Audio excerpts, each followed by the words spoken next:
This is a tragic historical episode in many ways, but it's important for us to recognize stories of resistance, even when they fail to result in a happy ending.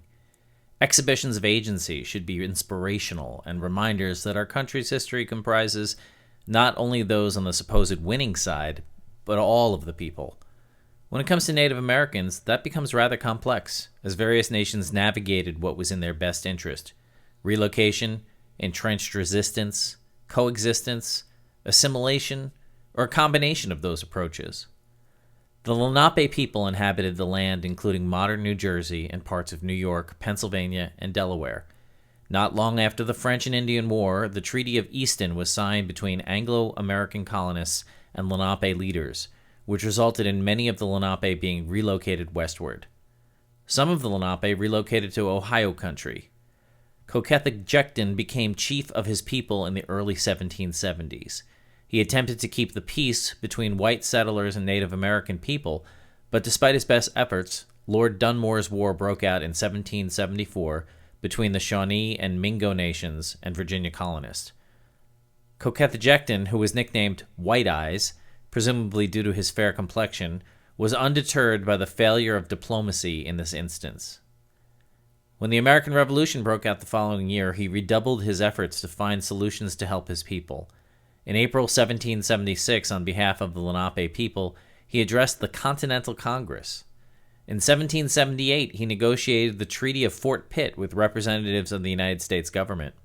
The treaty promised perpetual peace and friendship between the two nations, allowing the Continental Army to cross Lenape lands, and suggested the Lenape would join the U.S. Army. The Americans would build a fort in Lenape territory to help with both trade and defense.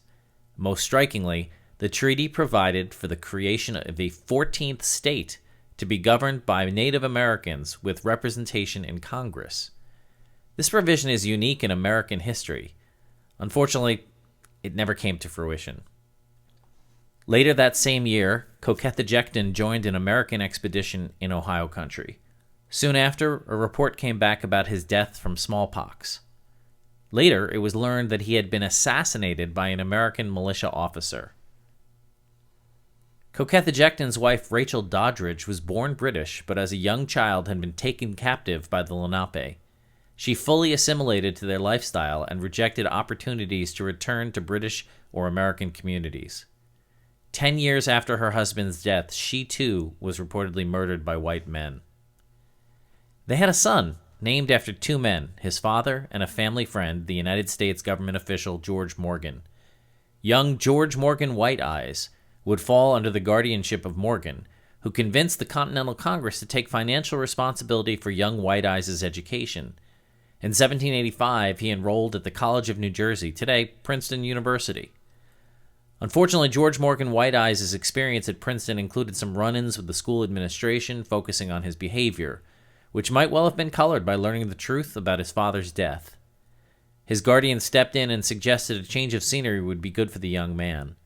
While the decision was being considered, George Morgan White Eyes decided to cut out the middleman and wrote a letter directly to George Washington, asking the president to help him find a job while imploring him not to send him back to his family in Ohio.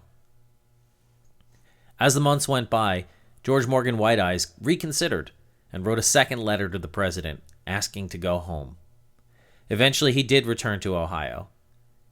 As much as we might want a happy ending to this series of events, that was not to be. In 1798, an intoxicated George Morgan White Eyes was killed in self-defense by a 17-year-old white man named William Carpenter, Jr. Although Carpenter was initially charged with murder, after an investigation, he was cleared. Although all three members of the White Eyes family reviewed here died violently, it is worth noting both their achievements and their personal use of agency. Koquetagechton negotiated a peerless treaty with the United States. Sadly, the American government was not willing to fulfill its promises. Rachel Doddridge made a monumentally difficult decision to remain a Lenape, despite the unfortunate circumstances that led to her initial entry into the nation. And George Morgan White Eyes lived by the strength of his convictions, determining for himself what was best for his life.